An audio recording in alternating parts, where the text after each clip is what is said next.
பார்க்க பார்க்க ஆனந்தம், பறவை போல உல்லாசம், வேலையின்றி யாரும் இல்லை எங்கும் சந்தோஷம்.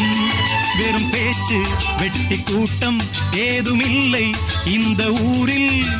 கள்ளம் கபடம் வஞ்சகமின்றி கண்ணியமாக ஒற்றுமை உணர்வுடன் வாழும் சிங்கப்பூர். அக்கரை சீமை அழகினிலே மனமாட கண்டேனே, புதுமையிலே